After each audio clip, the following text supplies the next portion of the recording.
দেখো আমি বৃন্দাবনে কেমন আতঙ্ক সৃষ্টি করি। শ্রীকৃষ্ণের সাথে আমি কি কি করি। সবার প্রথমে আমি দেবলোকে যাব, আর তারপর ওখানে এমন আতঙ্ক সৃষ্টি করব যা সমগ্র বিশ্ব ব্রহ্মাণ্ড আজীবন কাল ধরে ভুলতে পারবে না।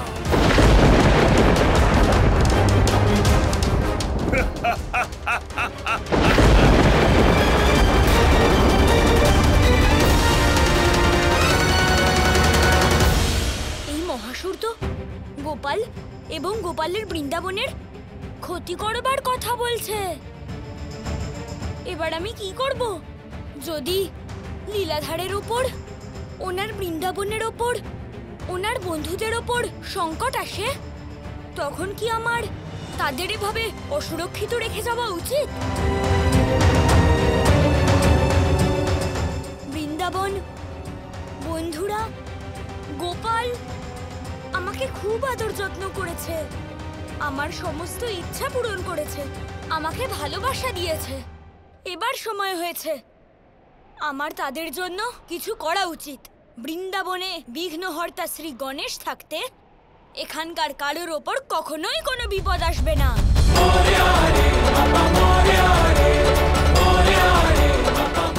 বিঘ্ন নাশ করার জন্যই তো আপনার বৃন্দাবনে থাকা জরুরি লম্বোদর।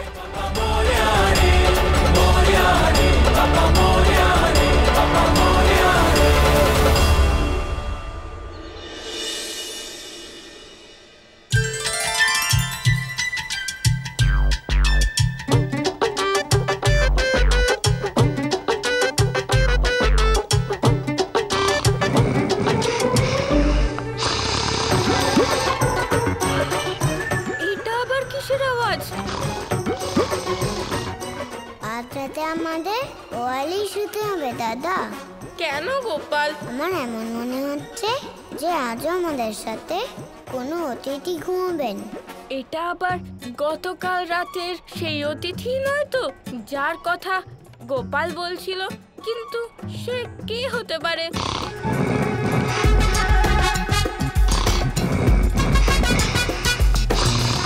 ওঠো গোপাল, ওঠো ওঠো।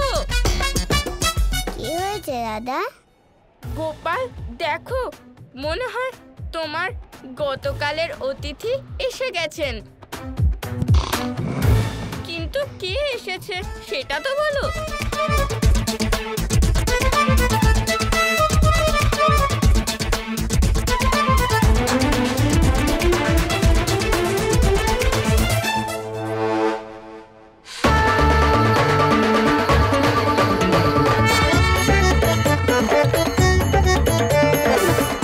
লম্বোদর, তুমি আবার ফিরে এলে।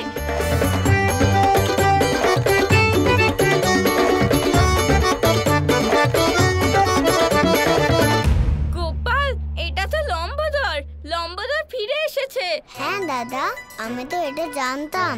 যদি তুমি এটা জানতে তাহলে আমার বলনি কেন?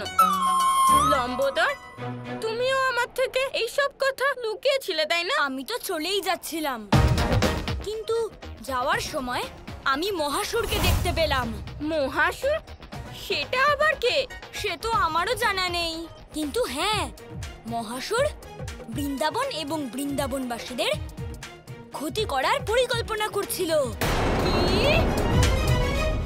হ্যাঁ, ওই জন্যই আমি আর যেতে পারলাম না। তোমাদের সবাইকে এমন বিপদে দেখে আমি কি করে যেতাম? কখনোই না। কিন্তু এই মহাসুর কে? হঠাৎ করে কোথা থেকেই বা চলে এলো? সে যেই হোক না কেন, কিন্তু সেই মহাসুরকে না শিক্ষা দিয়ে আমি কোথাও যাব না। লম্বোদর,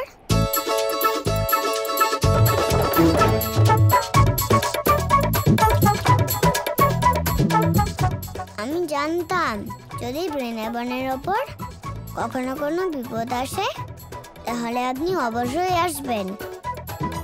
এবার আমরা দুজনে মিলে মহাসুরকে খুব ভালো করে শিক্ষা দেব। হ্যাঁ গোপাল, অবশ্যই। আরে আমাকে তো ভুলেই গেলে। যদিও আসে তাহলে তো মহাসুরের আর রক্ষে নেই। লম্বোদর, এই মহাসুরের সাথে আমরা এমন লীলা করব যে মহাসুর নিজের নিজের লীলায় আবদ্ধ হয়ে যাবে। এলো নন্দলাল কানাই,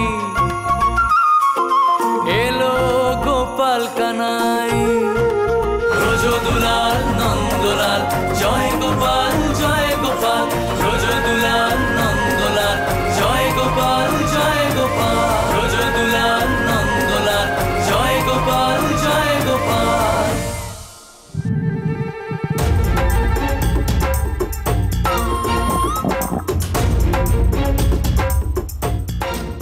মহাসুরের কথা তো আমার জানা নেই, কিন্তু আমার পেট মহাশয়ের খিদে পেলে তাকে আর কেউ আটকাতে পারে না। আর আমার এখন খুব খিদেও পাচ্ছে। লীলাধার, কিছু একটা করুন। আপনি গোপালের বৃন্দাবনে এসেছেন আর আপনি অসন্তুষ্ট থাকবেন, তা কখনোই হতে পারে না। যদি মোদকের ব্যবস্থা করা যায় তাহলে। এত ভোরে আমরা মোদক কোথা থেকে নিয়ে আসবো? হ্যাঁ, তাও তো ঠিক। লম্বদর, যে মোদক নিয়ে আপনি যাত্রা করেছিলেন সেই মোদক খেয়ে আপনি আপনার পেটকে সন্তুষ্ট করতে পারেন। হ্যাঁ হ্যাঁ, সেই ভালো।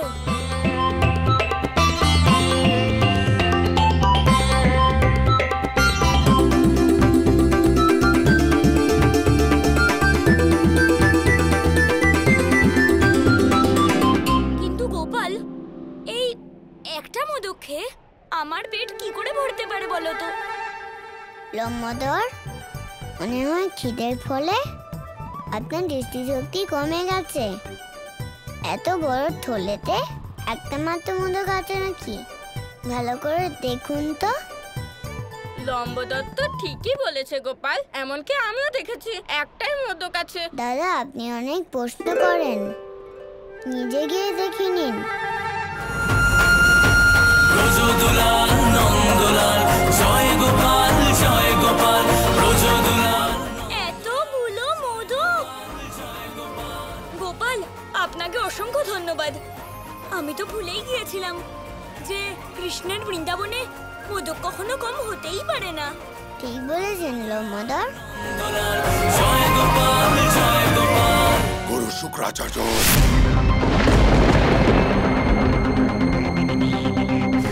কি হয়েছে কংস? এটাই জিজ্ঞেস করতে আমিও এসেছি। আপনি জানেন আপনার চারপাশে কি সব হচ্ছে? কোন বিষয়ে কথা বলছো? ধ্যান করার সময় নিজের সামান্য ধ্যান নিজের পরিকল্পনার দিকেও দিতে হয়। ওই গণেশ পুনরায় বৃন্দাবনে ফিরে এসেছে।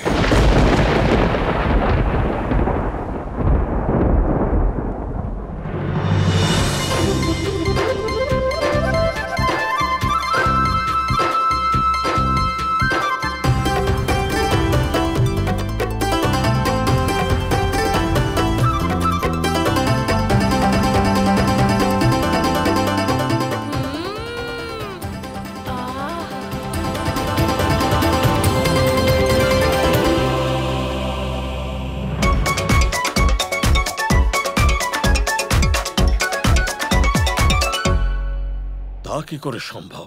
উনি তো কৈলাস যাওয়ার জন্য রওনা দিয়েছিলেন, আর স্বয়ং মহাদেব এবং মাতা পার্বতীও কথা দিয়েছিলেন। এটাই তো সমস্যা আপনার। যে বিষয়ে আপনার মনোযোগ দেওয়া প্রয়োজন সে বিষয়ের সংবাদ আপনাকে আমায় দিতে হচ্ছে। গুরু শুক্রাচার্য, হয়তো আপনি মহাবলী কংসকে মূর্খ ভাবার ভুল করছেন। কখনোই নয় কংস, তুমি তো আমায় ভালোভাবেই চেনো। আমি তোমায় মিথ্যে বলবো কেন? আর এমনিতেও কৃষ্ণ আমাদের দুজনেরই শত্রু। আর এই শত্রুতার মধ্যে মহাসুরও আমাদের সঙ্গে যুক্ত হয়েছে।